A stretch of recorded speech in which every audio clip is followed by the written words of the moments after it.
Bismillahirrahmanirrahim. Assalamualaikum warahmatullahi wabarakatuh.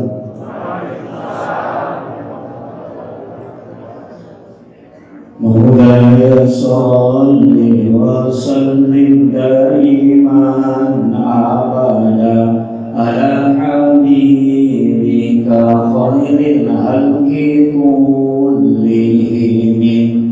Huwal habibul ladzi turja syafa'atuhu li kulli khawrin minal ahwalil muqaddimi.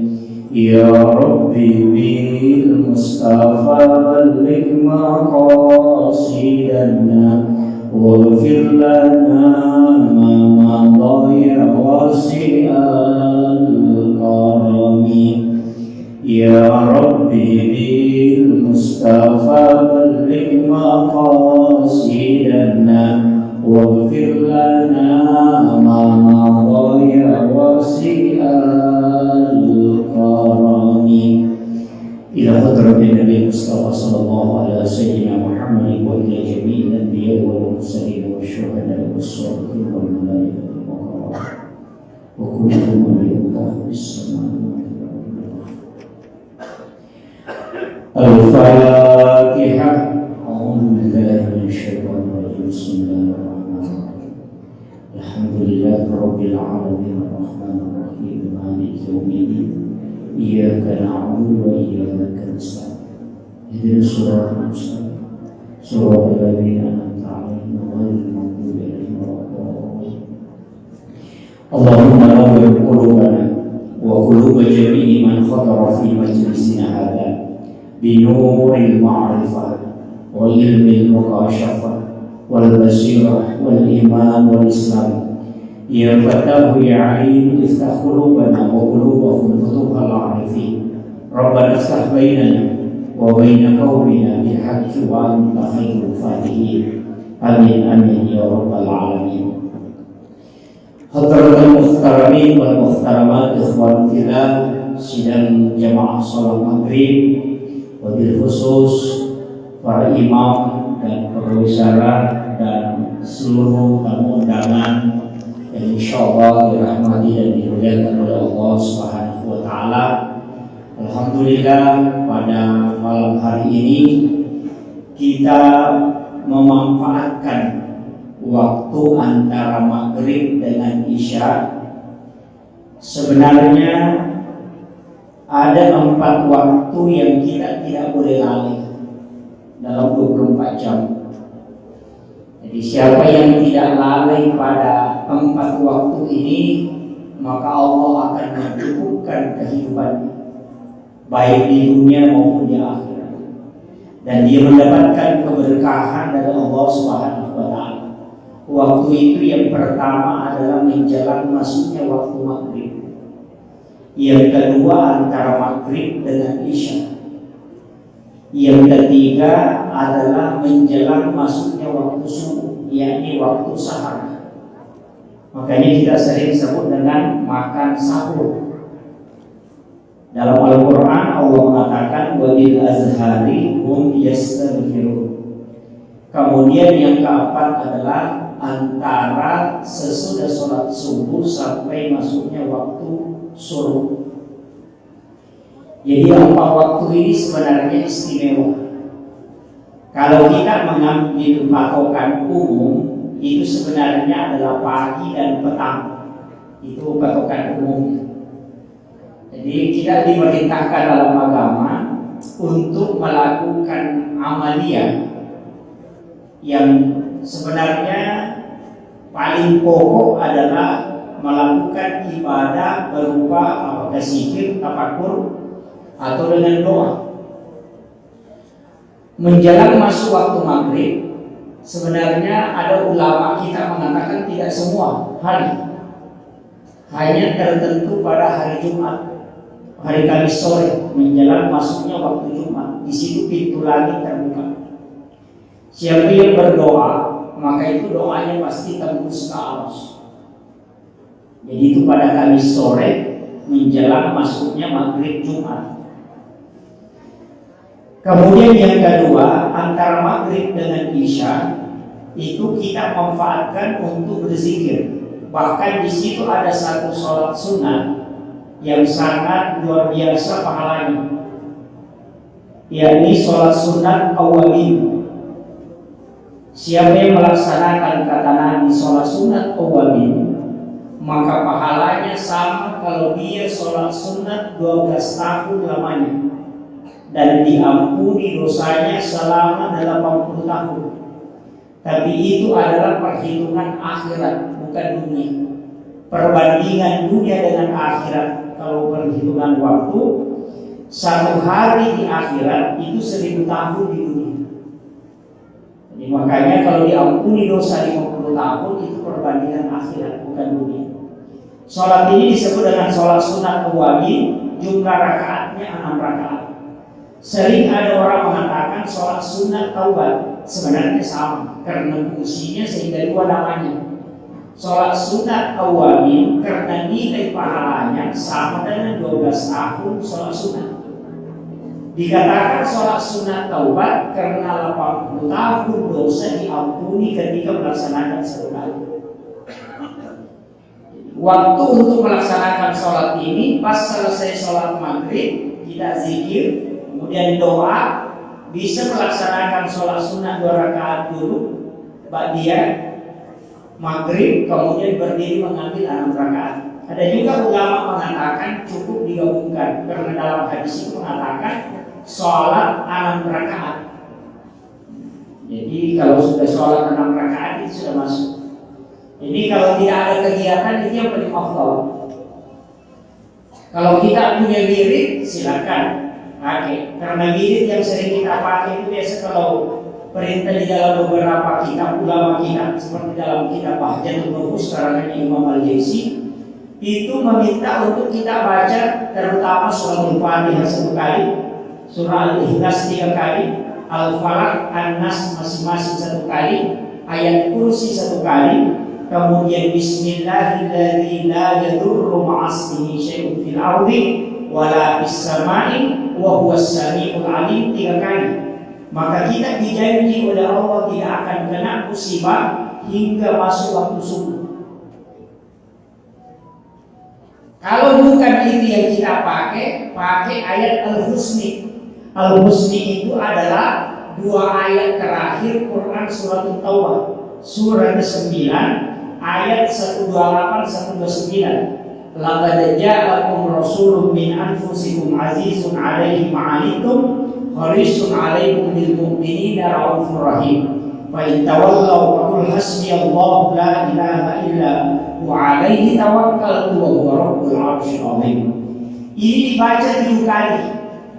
Di kitab yang lain diperintahkan membaca 9 kali. Saya mencari kenapa berbeda. Imam As-Sawi dalam tafsir As-Sawi mengatakan 7 kali. Siapa yang membaca 7 kali maka dia mendapatkan 6 keutamaan. Yang pertama dipanjangkan umurnya.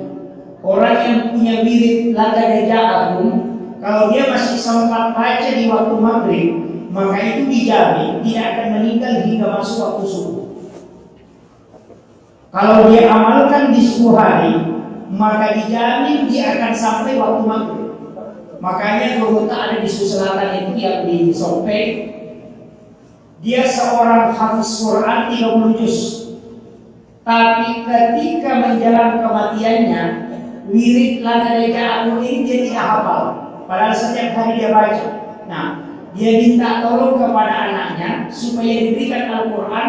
Dia buka Quran surat Taubah, hanya 2 ayat ini yang tidak dia lihat di dalam Al-Quran. Itu dia tidak lihat tulisan itu. Makanya dia berpesan bahwa panggil semua saudaramu karena hari ini saya meninggal. Betul sebelum masuk waktu asar dia wafat. Itu wirid laqad ja'akum. Makanya kalau orang mau dipanjangkan umurnya, tanya ulama-ulama kita dulu dan orang-orang tua yang panjang umurnya, tanya amalannya. Kebanyakan itu pakai laqad ja'akum. Kalau bukan itu dikurban. Pada saat berkurban setelah pisau itu menyentuh leher binatang, itu sudah dia meminta, ya Allah, murahkan rezekiku, panjangkan umurku, sehingga saya bisa berkurban tahun depan. Kenapa ada rahasia di situ? Ulama kita mengatakan di dalam hadis bahwa kurban itu ketika disembelih, sebelum menetes, sebelum sampai darah tetesan binatang kurban itu sampai ke tanah, itu pahalanya sudah sampai. Kita menangkapnya bahwa pahalanya cepat, tapi ulama tasawuf, ulama hikmah memahami bahwa di situ pada saat pisau mulai ditarik, maka berdoalah, karena itu langsung mustajab. Itu intinya. Makanya di situ orang pakai untuk doa panjang umur. Mengatakan apakah umur itu bisa dirubah, kan takdir. Kalau Allah sudah takdirkan, tidak bisa dirubah, umur itu tidak bisa dirubah, tapi bisa berubah. Kalau dirubah, kita yang berubah. Kalau berubah, Allah yang menetapkan dia bisa berubah. Itu intinya. Makanya di masa Nabi Isa kan sudah ada orang yang dirubah umurnya. Nabi Musa juga demikian. Makanya ada umatnya itu katakan ini sudah akan meninggal, tinggal 7 tahun. Tapi pas 7 tahun walaupun mau tidak datang. Mengatakan mungkin dia lupa. 25 tahun baru datang. Makanya ketika ditanya, kenapa baru datang? Apakah kau lupa? Dia mengatakan tidak. Ternyata orang ini sudah ditetapkan oleh Allah, tapi dia menyambung silaturahim sehingga Allah menambahkan umurnya. Umatnya saja nabi-nabi yang terdahulu ditambahkan oleh Allah, apalagi umatnya Rasulullah. Cuma kalau kita yang mau menambah, tidak bisa. Takdir itu Pak bisa berubah. Kalau katakan takdir itu tidak bisa berubah, bisa. Nabi kan mengatakan sedekah bisa menolak bala. Cuma takdir itu ketika turun ke langit-langit dunia itu tidak bisa dicabut, mesti sampai. Tapi kalau dia masih di lauhul mahfuz, sebagian besar ulama kita mengatakan itu masih bisa dirubah. Ketika turun ke langit-langit dunia itu tidak bisa dicabut, harus sampai. Makanya guru kita Profesor Dr. Quraisy Habib ketika berdoa, pernah saya dengar doanya dan kalimatnya sederhana. Ya Allah, jika Engkau telah mentakdirkan sesuatu kepada kami dan tidak bisa Engkau mencabutnya, maka sampaikanlah kepada kami dalam bentuk yang halus. Ternyata Profesor Dr. Habib dalam bukunya mengatakan begini, orang yang bermimpi kena musibah sebenarnya itu takdir yang tidak bisa ditarik. Mesti sampai ke dia, tapi tidak menyakitkan. Jadi orang yang bermimpi kecelakaan itu sebenarnya sudah ditakdirkan kena kecelakaan. Cuma karena ada yang dia lakukan sehingga bala itu disampaikan Allah dalam bentuk yang tidak menyakitkan, tapi mesti sampai ke dia. Itu melalui mimpi. Makanya ulama dulu kan selalu bilang, orang tua kita kan sering bilang, kalau bermimpi meninggal, mati kau panjang umur. Karena sudah ditetapkan. Nah inilah sebenarnya kalau kita kaji dalam kajian ulama kita itu luar biasa. Jadi penting saya sampaikan, berdoa. Sedekah itu bisa menolak itu kan tidak hilang. Takdir itu tidak hilang kalau ditolak. Kalau ditolak itu sesuatu yang keras bisa lembut. Itu ditolak, jadi tidak hilang. Dan kuncinya begitu. Makanya sedekah itu yang bisa. Makanya Rasulullah mengatakan ketika sedekah bersamaan dengan bala, maka tidak akan pernah bala mendahului sedekah. Itulah sehingga kenapa kita disuruh sedekah subuh. Dan begitu sebenarnya. Kenapa kita disuruh sedekah subuh? Sedekah kan sama saja. Sedekah di waktu duhur kena pahala menjadi hasanati falahu asyru amsalihha. Sedekah di malam hari kena juga masalah dari sebenarnya pakai sama-sama 10 dong. Nanti dimanfaatkan baru kena masalah dari yunfikuna amwalahum fi sabilillah kama habatin ambatat sab'a sanabila fi kulli subulatin itu apa? Kan kena di situ. Kalau orang sedekah malam sedekah sama. Cuma kenapa sedekah subuh itu utama dibanding dengan sedekah yang lain? Bahkan Imam Nawawi di masjid itu mengatakan sedekah subuh 40 subuh tidak terputus itu bisa dipakai bertawassul. Itulah disebut dengan tawassul dengan amal soleh. Tapi tidak semua. Sedekah itu ada sedekah ikhlas. Sering kita mengatakan sedekah ikhlas itu ketika mengatakan karena Allah 50.000 itu ikhlas. Ulama sufi mengatakan itu tidak ikhlas. Karena Allah atau tanpa nama itu tidak ikhlas. Yang dimaksud sedekah ikhlas itu yang kena hadis qudsi. Siapa hambaku memberikan kepadaku dan dia tidak menghitungnya, maka aku pun akan membalasnya dengan tidak menghitungnya. Itu hadis qudsi. Caranya bagaimana? Gampang. Kalau celengan lewat, uang dimasukkan ke dalam saku, uang 100, uang 50, uang 20, kumpul saja di dalam satu baju. Ketika celengan lewat, tutup mata, baru tarik 2 lembar atau 1 lembar. Lalu saja uang berapa masukkan ke celengan. Itulah maka ketika hambaku memberikan kepadaku, dia tidak menghitungnya, maka aku pun akan membalasnya dengan tidak menghitungnya.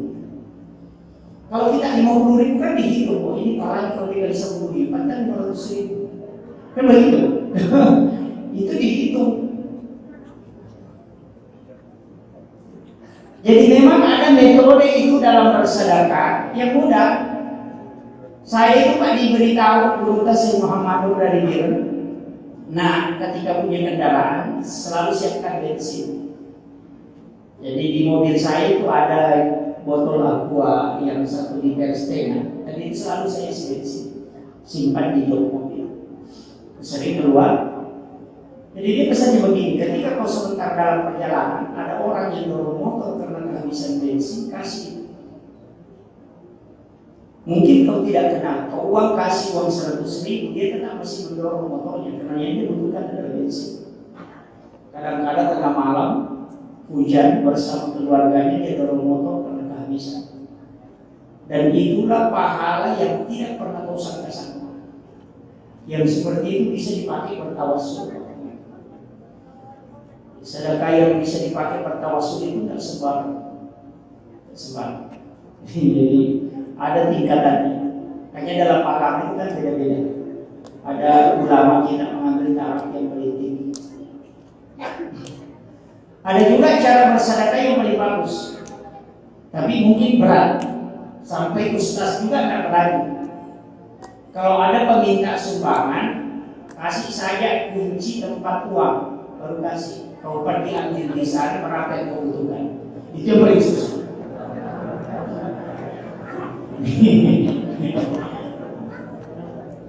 Saya pernah dapat cerita ini di salah satu ulama yang alumni Mesir. Itu dia selesai mulai dari SD di Mesir sampai selesai doktornya. Dosen saya marhum, dia pernah cerita begini.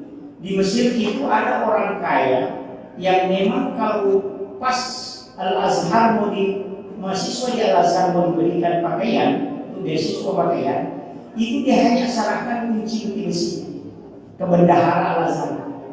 Ini tempat uang saya, pergi ambil, kalau kurang lapor.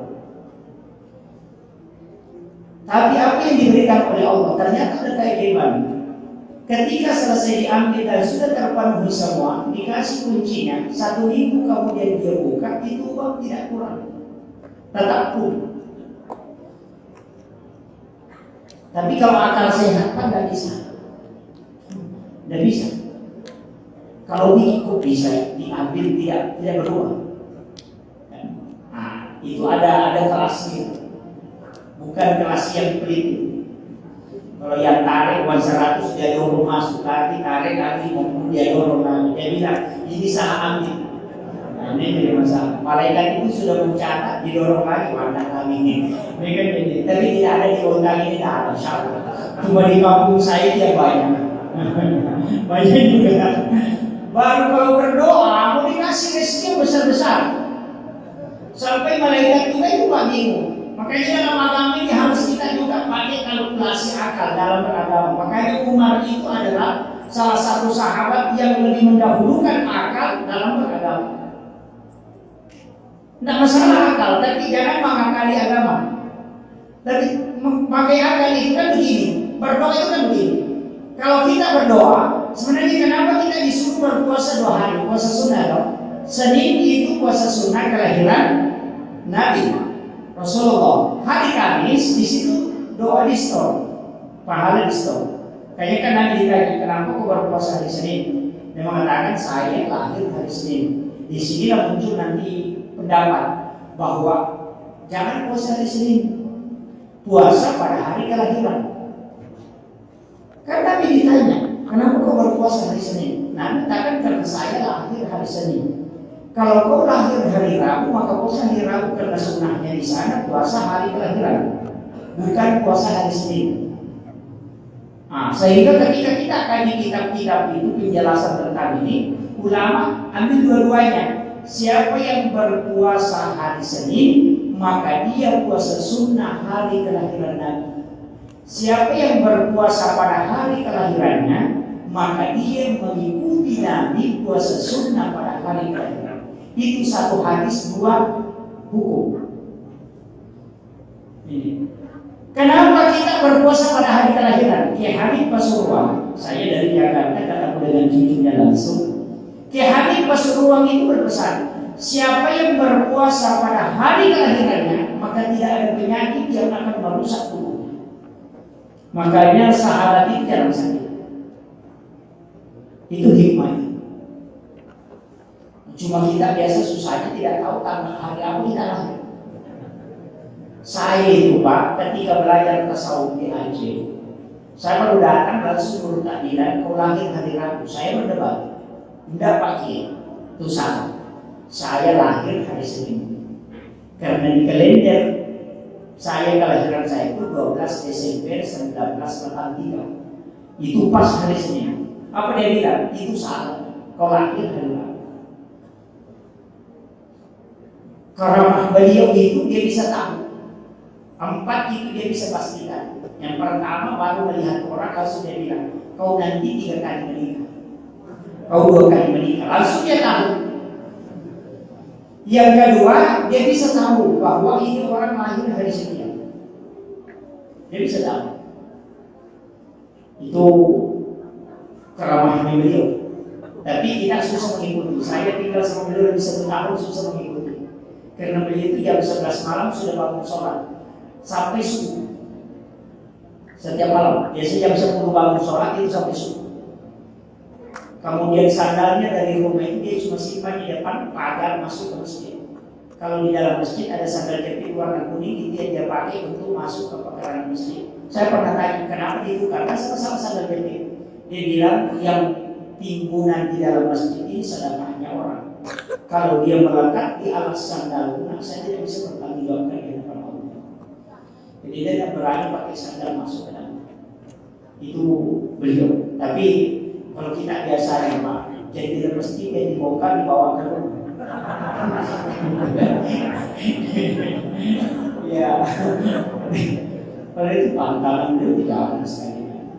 Beliau itu juga mengajarkan bahwa ketika singgah di warung bayar dulu baru makan. Ketika engkau makan dulu baru bayar, sama ketika engkau mengambil barangnya orang nanti sudah kau makan baru minta. Itu mungkin halal tapi tidak berkah. Itu bisa dilihat. Jadi sederhana sebenarnya.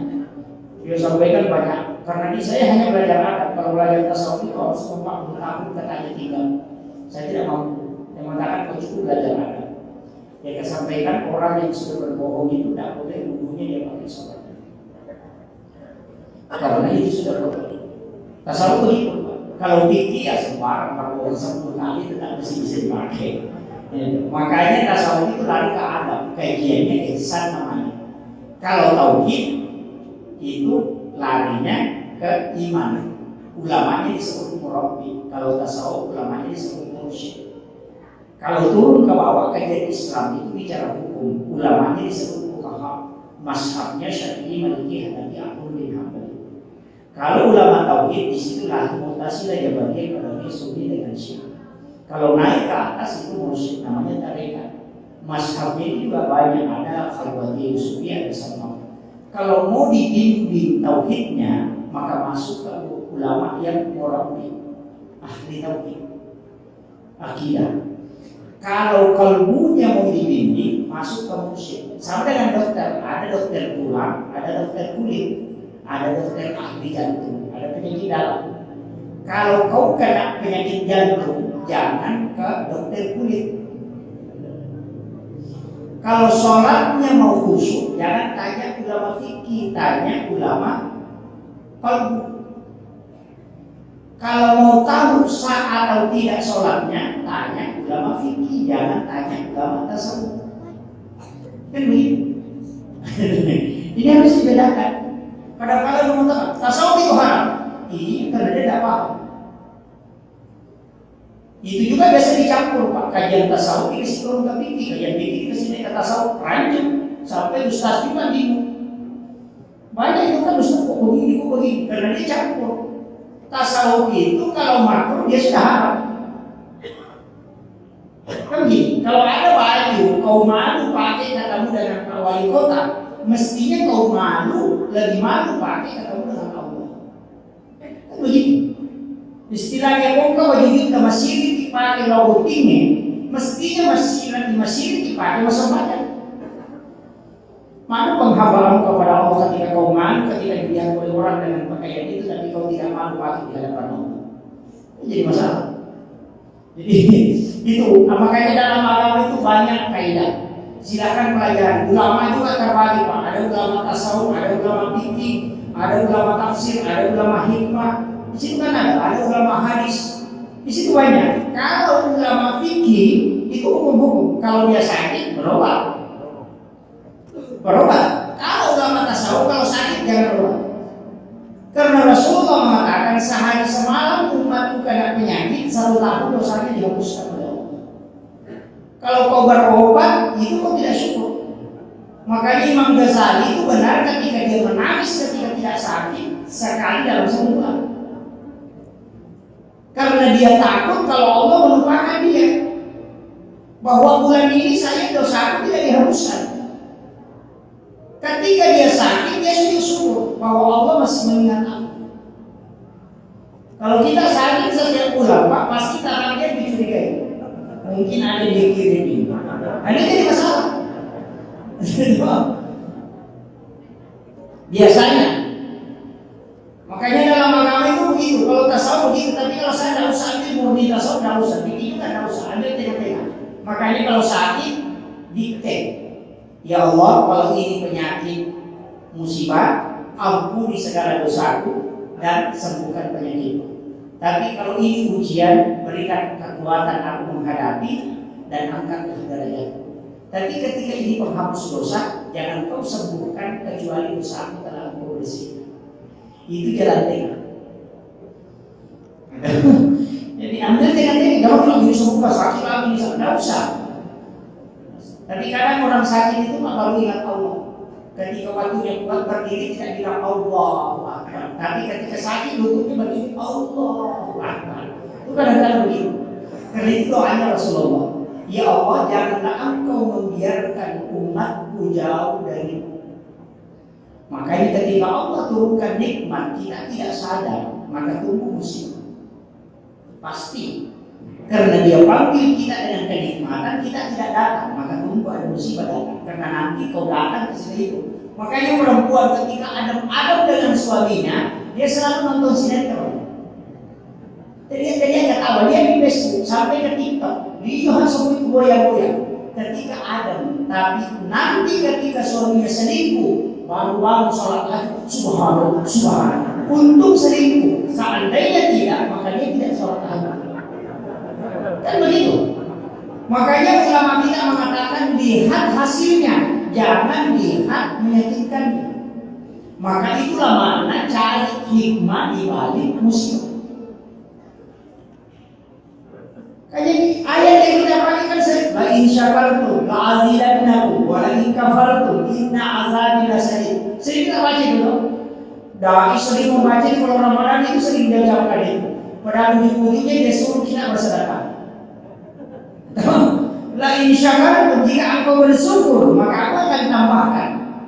Wa la in kafartum, jika engkau kufur tidak mensyukuri maka inna azabi lasyadid. Katakan bahwa azab amat pedih.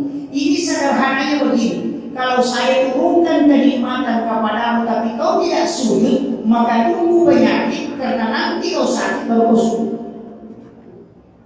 Itu intinya. Makanya kita diminta bersyukur ketika sehat datang ke masjid. Ketika diberi kenikmatan, sedekahkan. Kenapa? Supaya Allah tambah. Tapi kapan kenikmatan dikasih kita tidak memanfaatkan untuk agama, berarti Allah sudah tahu kau ini tidak sadar kalau ini, maka saya akan ganti yang menyakitkan. Karena doanya Rasulullah jangan membuat dia jauh. Ini kuncinya. Makanya kalau berminta apa tidak dikasih jangan marah dulu. Karena Allah itu menahan, bukan tidak mau kasih kita, tapi dia kalau kita ingin menikmati doa. Kan begitu. Ini penting. Makanya sahabat tadi berdoa. Hari Kamis kan dilapor toh. Orang berdoa hari Senin, pagi itu belum dilapor, baru dicatat. Minta hari Selasa dicatat.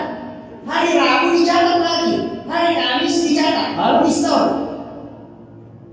Kalau hari Senin minta sepeda, Selasa minta motor, hari Rabu minta mobil, malaikat juga bingung.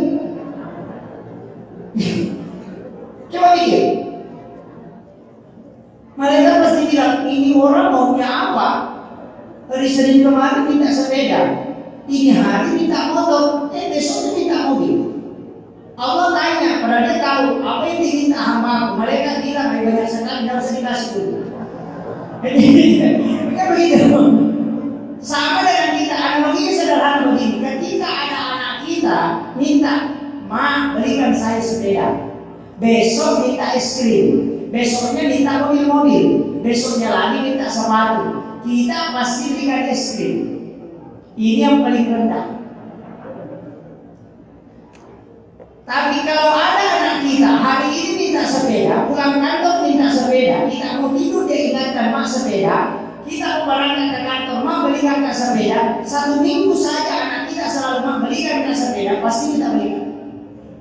Dari situlah makna kalimat ujibu da'wat da'i iza da'an. Ada terakhir, wa isa sa'alaka ibadi anni fa inni qarib ujibu da'wat da'i iza da'an. Terakhirnya ada ujibu da'wat da'i, saya terima doanya orang yang berdoa. Ada lagi terakhirnya iza da'an. Kalau dia berdoa berarti ada orang yang minta, tapi sebenarnya tidak meminta, dia cuma mengadu. Itu tidak dikasih dulu. Nah, Nabi Musa saja Pak yang nanti berdoa 40-30 hari disuruh tambah menjadi 10 hari. Makanya Imam Ghazali mengatakan ijabah doa arba'ina yauman maniyah. Kalau mau diterima doanya 40 hari jangan ganti. Makanya jamaah taklim itu keluar 40 hari. Supaya jadi istiqomah untuk menguatkan iman.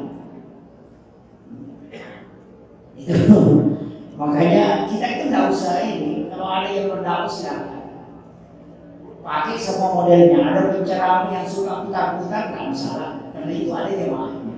Artis itu Pak mau belajar agama tapi mau santai. Ustaznya permulaan cocok dengan dia karena mau belajar agama tapi santai, senang hatinya, ketawa, itu yang dia inginkan. Jamaahnya ada. Agama itu luar biasa. Kalau mau yang dimarah-marahi Ustaz Yahya Waloni, ya kan? Khusus untuk uji akidah, silakan Pak dan kata dia. Kalau mau pakai yang tenang untuk Profesor Doktor Nasaruddin Umar, tenang sekali, lembut penyampaiannya, dia memilih kata yang pas. Jadi orang yang tidak mau dimarah-marahi dengar itu.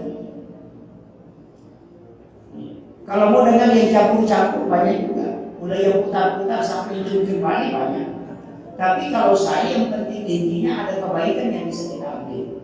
Cuma agama ini harus dikawal oleh 2 orang. Yang pertama orang kaya, supaya dia tidak mudah memperjualbelikan agama. Yang kedua adalah orang yang akhlaknya baik, supaya ilmunya atau yang kita ambil itu berkah. Ini penting. Jadi jam berapa masuk bisa Pak? Ya. Masa ada 8 Pak Musa ada kampungnya ada 8 masalah saya.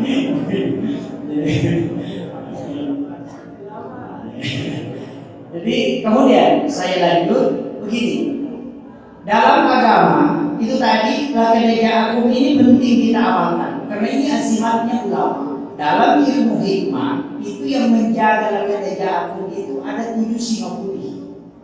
Sehingga ulama mengatakan orang yang membaca rakaat Ja'akum itu akan dijaga rumahnya. Tapi kalau saya tidak hafal rakaat Ja'akum, pakai saya Bismillahirrahmanirrahim 21 kali, tipis ke kuku. Bismillahirrahmanirrahim, Bismillahirrahmanirrahim, Bismillahirrahmanirrahim. Itu 21 kali. Semua kuku tangan, jari tangan dan kaki sekali diusap. Itu tidak akan kena sihir, tidak dimasuki jin, tidak dinaiki pencuri rumahnya tidak akan kebakaran dan tidak kena banjir kecuali bikin rumah di dekat sungai.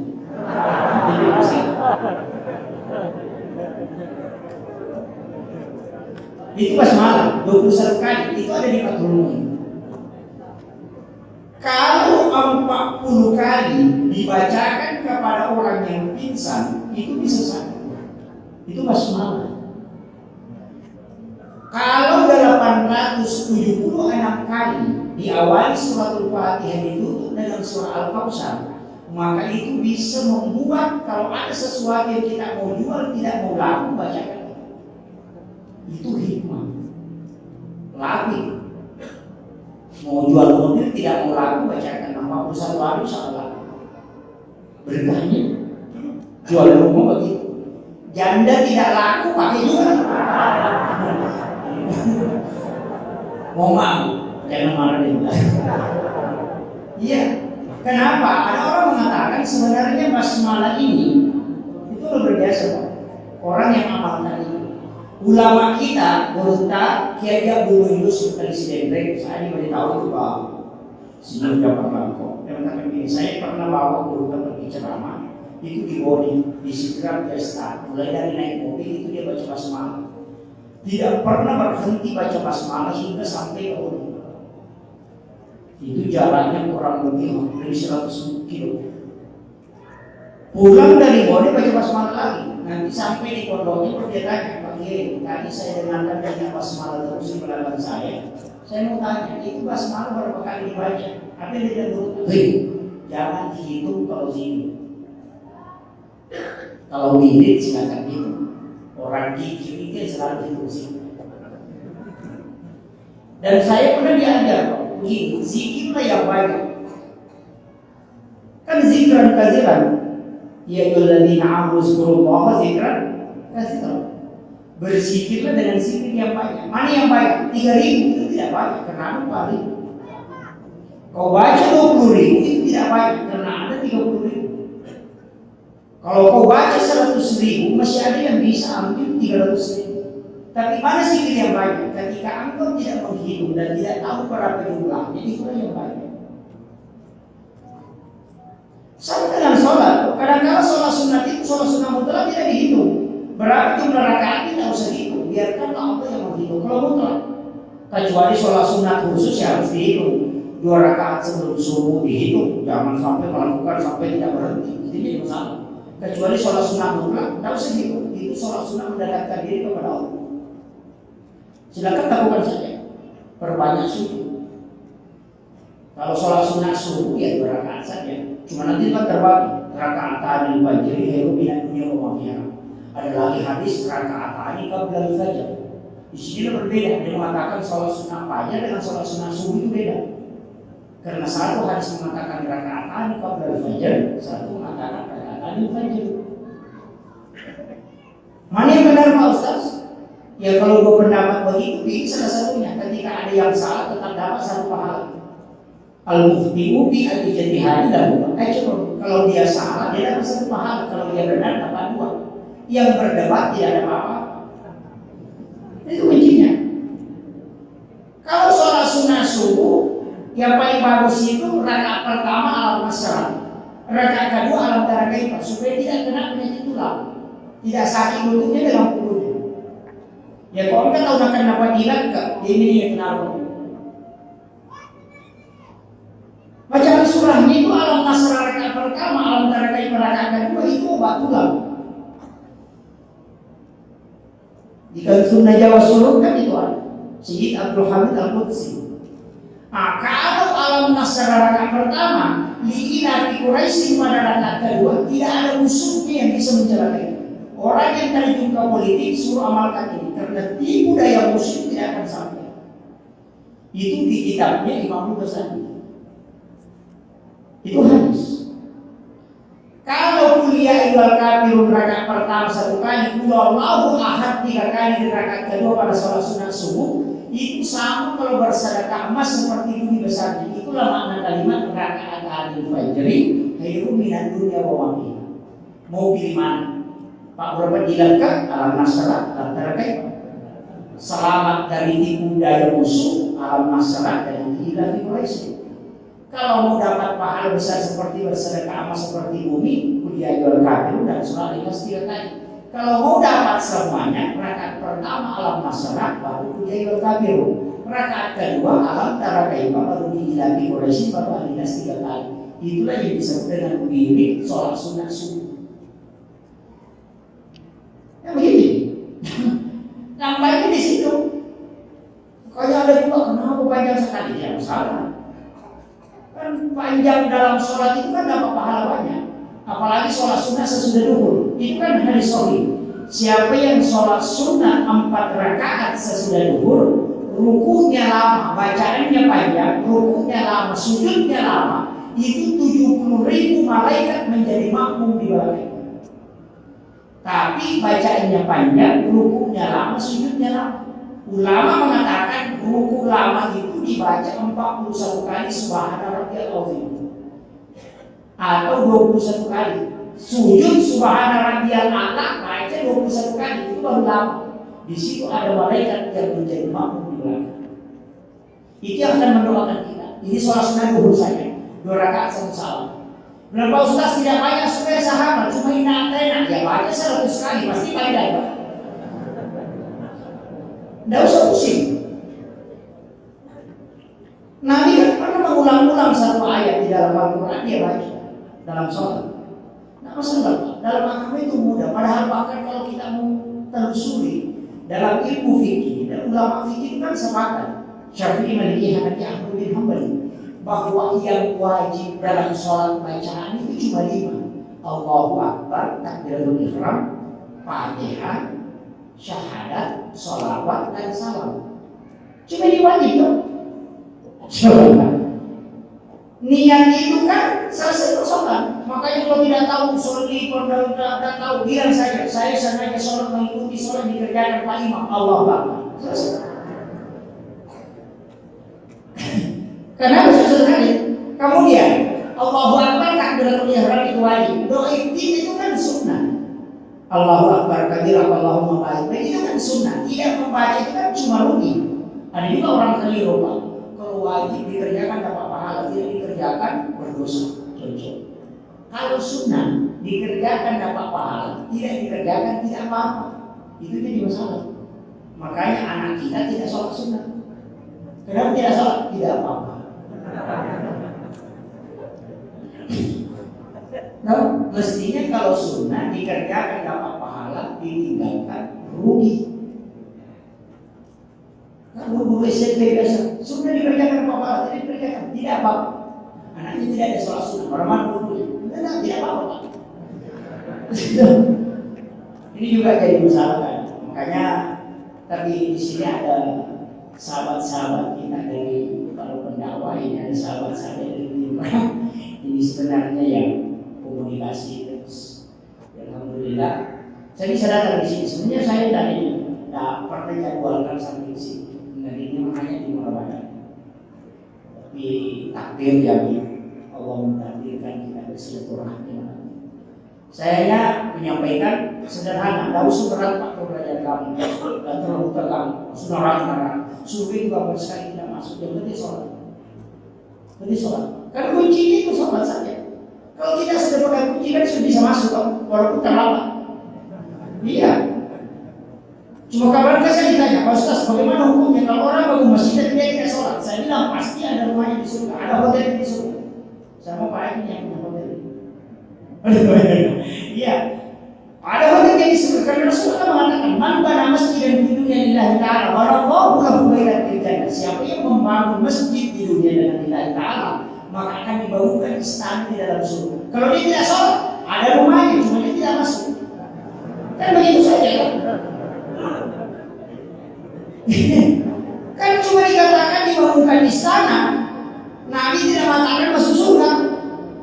Kalau sholat ya kuncinya, makanya bersedekah dengan sholat. Makanya selalu digadaikan. Panitia pintar, sudah salam jalan celengan. Kan begitu. Sholat itu kuncinya kalau mau punya tempat isi. Kalau tidak isi tunggu pasti karena ada hanya orang di situ. Kenapa tidak mobil kecelakaan? Rezekinya bengkel yang mau diambil karena celengan lewat kalau tidak isi. Begitu. Makanya kalau Allah minta dengan normal tidak kasih, panitia sudah dari yang bersedekah tidak kasih, nanti Allah akan paksa dengan musibah. Yang begitu. Kenapa bolak-balik ke rumah sakit kalau diserutuk dan tidak apa-apa, ada kolesterolnya normal semua tapi tidak bisa tidur maka itu rasa gigi. Orang sakit sudah sedekah. Itu kuncinya kesederhana Pak. Baru kan rezeki itu kan harus dibuatkan jalan. Makanya dikatakan ada pembuka pintu rezeki. Di sini kan banyak mobil tangki Pak. Di sini banyak mobil Pertamina ya. Mobil tangki. Berapa liter solar dia bawa? 50. Kenapa mobil tangki itu sering kehabisan solar? Padahal 50.000 liter solar dia bawa. Masuk Pertamina isi solar. Padahal ada solar dia bawa 50.000.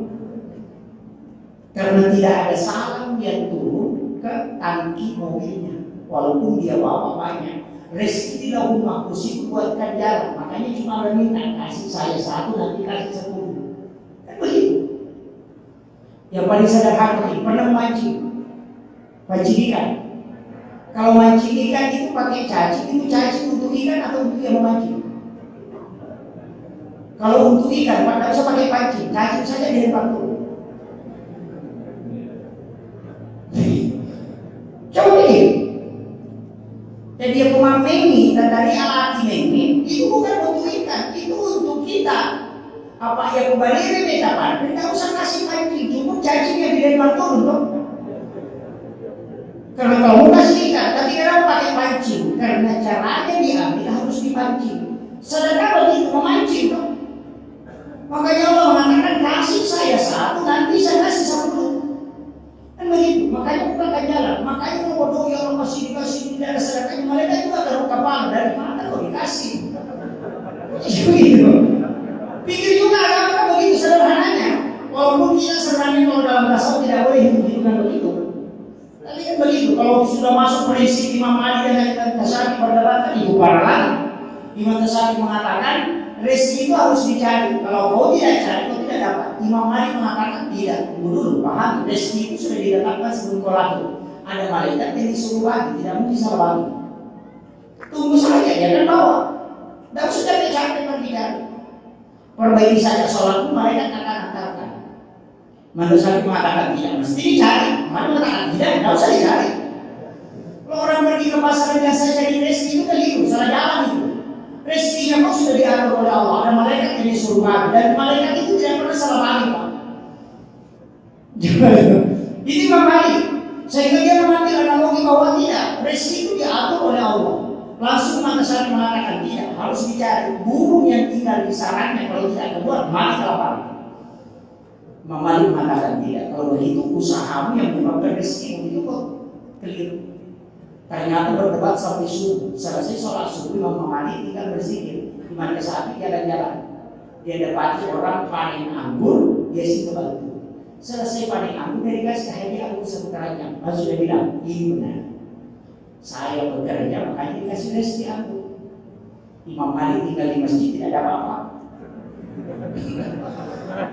Dia ambillah anggur itu, dia bawa ke Imam Malik. Lalu dia kasih tahu Imam Malik, ini ada hadiah. Lalu Imam Malik mengatakan, itu pasti anggur. Tadi sesudah sholat subuh saya berdoa kepada Allah kepingin makan anggur. Dan anggurnya datang, saya tidak bekerja. Imam Malik itu, Imam Tasawuf itu mengirim kepala, berunjuknya. Begitu.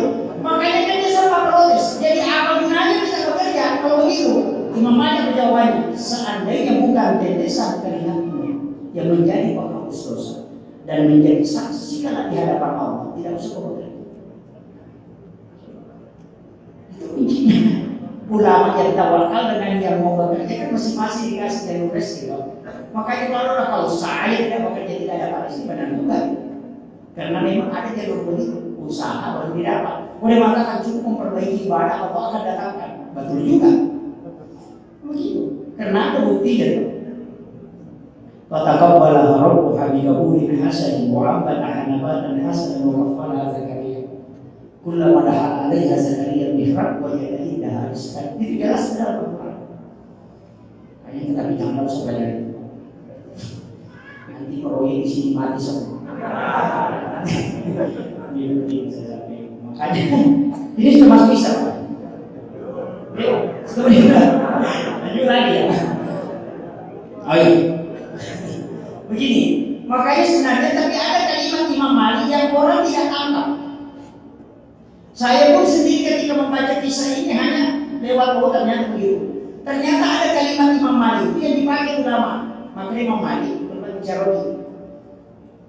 Onak kurang masuk ke Yesus. Aku tadi setelah sholat subuh kepingin sekali makan anggur. Makanya saya berdoa kepada Allah. Itu kalimat itu. Saya berdoa kepada Allah sehingga Allah datangkan saya tidak bekerja. Pertanyaannya, ini dicari doa apa yang dibaca Imam Malik dia tidak bekerja rezeki datang. Itu tidak diajarkan. Atau dikasih tahu. Itu dibaca 70 kali atau 100 kali pas selesai sholat Jumat. Allahumma kfini bihalalika an haramika wa qini bifadlika amman siwaka. Itu doa. Dihafal Pak? Kalau tak hafal ngomong. Saya tidak ulang. Itu doa. Tapi sebenarnya kan ada doa-doa kita yang dipakai. Rasulullah kan mengatakan kalimatani hafifatani bil lisan sakitatani bil lisan hafifatani. Ada dua kalimat yang mudah diucapkan oleh lisan, berarti timbangannya dari kemudian dirindukan yang maha rahman. Itu kan subhanallah yang di subhanallah yang astagfirullahaladzim. Itu dibaca 100 kali sebelum sholat subuh atau sesudah sholat subuh. Kalau la ilaha illallah malikul haq itu kan tertulis di buku kamu. Orang Bugis mengatakan simak nakabah. Itu tidak akan akhir orang yang membacanya 100 kali. Itu dibaca sesudah itu. Kalau ingin semua masalahnya mudah diselesaikan, maka baca sesudah sholat asar 100 kali Rabbi shrah li sadri wa yassir li amri. Itu cukup maka saja. Kalau baca waqiah, kalau mau sholat duha, itu sholat duha itu memudar rezeki cepat. Karena sedekahnya itu bukan 2 rakaat sholat sunat duha. 4 rakaat tidak akan miskin hingga dia meninggal. 6 rakaat disiapkan pintu surga, namanya babu duha. 8 rakaat dapat rahmat, 10 rakaat itu untuk hajat, 12 rakaat dibangunkan istana di dalam surga. Ada orang sholat sunat duha 2 rakaat bermukai itu tidak kesampaian. Karena 2 rakaat itu sedekahnya tubuh. Kalau mau tidak miskin kata Nabi apa enggak? Kalau mau dapat pintu surga babu duha kasih cukup 6. Begitu. Makanya duha itu ada kan sudah duha 10 tahun. Tapi begini juga jadi 2 rakaat. Hanya obatnya itu obat lutut saja. Itu. Nah, ini sudah masuk waktu isya, makanya saya wasiatkan amalan itu yang penting kita terus istiqomahkan. Sedekah subuh biar 2.000 Pak satu subuh itu lanjutkan terus. Daripada 500.000 satu bulan kita rugi. Nah, mana yang banyak Pak Ustaz? 2.000 setiap subuh atau 500.000 setiap bulan? Yang 500.000 setiap bulan memang banyak, tapi rugi. Kalau 2.000 setiap subuh sedikit memang tapi untung. Kenapa? Karena malaikat itu seperti remote. Kalau kita sedekah dia doakan, kalau tidak sedekah dia diam. Kan begitu. Kalau serahkan serta dalam 1 bulan, malaikat cuma 1 hari berdoa, besoknya tidak doakan. Kalau setiap subuh malaikat berdoa, makanya sesekali itu malaikat yang dijamin. Tidak apa-apa. Kenapa sedekah subuh itu tinggi pahalanya? Karena 2 malaikat yang ketemu, malaikat penjaga malam dengan malaikat penjaga siang. Malaikat penjaga siang itu turun di waktu zahar. Makanya di dalam subuh itu ayam berbunyi karena dia melihat cahaya putih. Makanya malaikat Rasulullah mengatakan ketika ayam berbunyi itu melihat malaikat. Kemudian malaikat penjaga malam masih ada sama dengan pertandingan yang jaga malam masih ada, yang jaga siang sudah datang. Ketemu lagi waktu pagi, makanya banyak bertugas di situ kalau pagi. Begitu juga malaikat, penjaga malam masih ada, penjaga siang sudah turun. Ketemu di waktu subuh. Itulah kenapa sholat subuh disaksikan oleh malaikat. Padahal tidak ada sholat tidak disaksikan malaikat. Cuma karena dua kelompok malaikat yang mendoakan sehingga berkahnya besar. Makanya saudara subuh itu penting. Kalau mau buat keturunan yang ahli ibadah, tauhidnya kuat, maka berhubunganlah sebelum atau sesudah sholat subuh. Itu intinya. Kalau bapak bikin sesudah sholat isya, kalau itu anak nanti dikasih masuk di pesantren, lebih cepat sampai ke rumah daripada pengantar. Assalamualaikum warahmatullahi wabarakatuh. Waalaikumsalam warahmatullahi wabarakatuh. Alhamdulillah, demikianlah pengajian umum tentang Pak Yusuf Eksos ini. Sebenarnya masih banyak dan masih mau kita ingin mendengarkan tausiah beliau, tetapi waktu membatasi kita. Namun kami sampaikan bahwa insya Allah salat subuh nanti beliau akan memberikan juga pengajian subuh di Masjid Agung Al-Hijrah. Setelah itu besoknya akan menuju ke Balikpapan dan kembali ke Sulawesi Selatan. Sebenarnya agenda beliau akan di kota.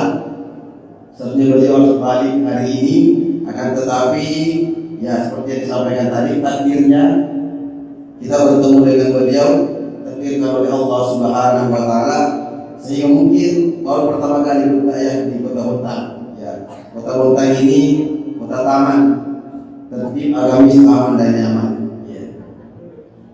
Ya.